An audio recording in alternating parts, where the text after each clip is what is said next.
Mais avant de commencer, qu'est-ce que le guide d'étrier de frein? Le guide d'étrier de frein est une tige qui permet à l'étrier de coulisser librement pour un freinage efficace. S'il se grippe, l'étrier peut rester bloqué et user les plaquettes d'un seul côté. Et s'il a du jeu, ça provoque des vibrations, du bruit et une usure irrégulière. Et voici donc les outils nécessaires pour le remplacement. En premier, nous retrouvons l'outil pour retirer les caches-écrous des roues. Ensuite, il faudra une clé à choc, si vous en possédez une. Un petit cliquet avec une douille longue de 13 ou un gros cliquet. Une pince multiple. Une clé plate de 18. Et pour finir, une clé dynamométrique pour serrer les roues à leurs normes constructeurs. Lorsque les outils sont réunis, positionnez les cales de levage en dessous du véhicule sur votre pont de levage, ou si vous ne possédez pas de pont de levage, vous pouvez aussi utiliser un cric et une chandelle. Une fois cela fait, vous pouvez donc lever votre véhicule pour vous mettre à une hauteur confortable et travailler dans les meilleures conditions, tout en faisant bien évidemment attention aux alentours lors du levage. Avant de commencer le démontage, n'oubliez surtout pas d'effectuer vos points de contrôle. C'est très important pour vérifier si votre véhicule est en bon état.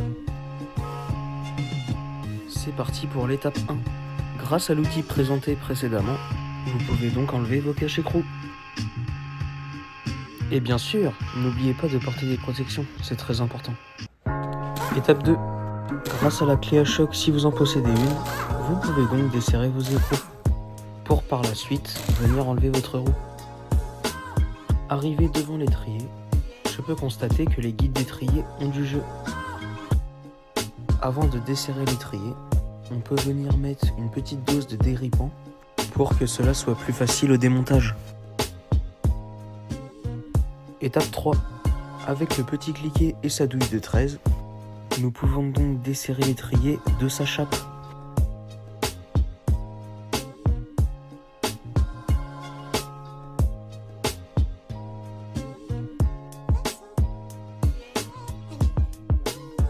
Une fois cela fait, nous pouvons retirer l'étrier. Puis venir enlever les guides d'étrier.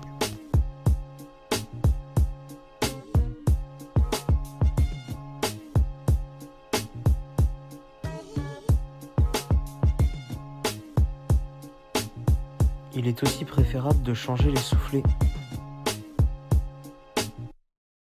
Étape 4. À l'aide d'un tournevis plat, je viens gratter pour nettoyer la zone.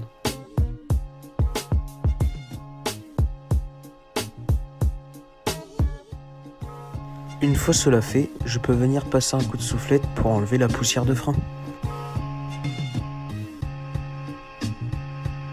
Je peux aussi nettoyer la zone avec un chiffon.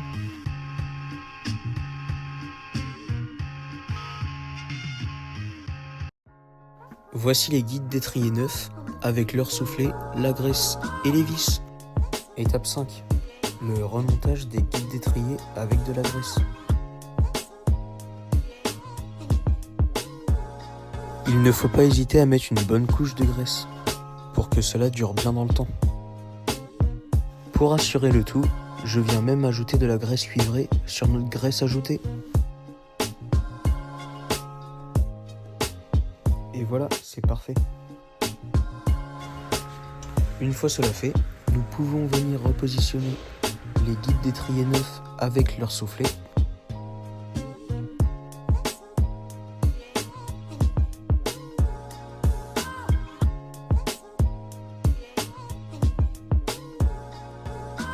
Une fois l'étrier repositionné, remettre les vis.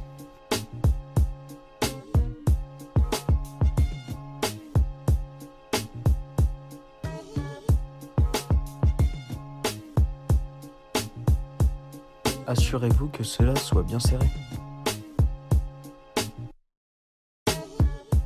Faites évidemment pareil de l'autre côté.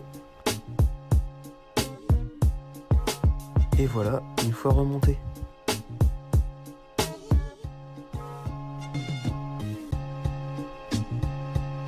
On peut donc venir constater qu'avec les nouveaux guides d'étrier, il n'y a plus de jeu.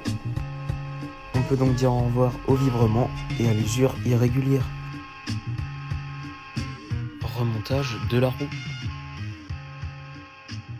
On vient donc approcher tous les écrous à la main.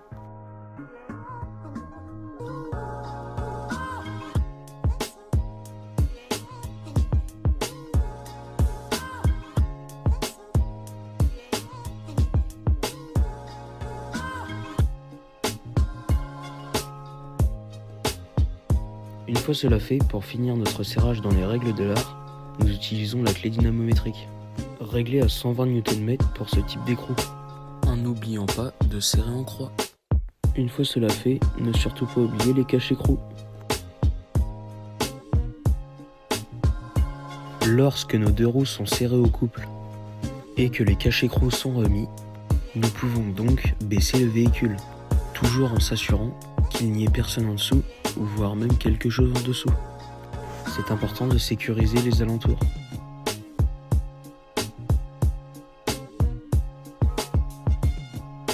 C'est déjà la fin de cette vidéo. On espère qu'elle vous aura plu. Si vous avez la moindre question, n'hésitez pas à nous l'écrire en commentaire. On se dit à bientôt pour une prochaine vidéo et à la prochaine!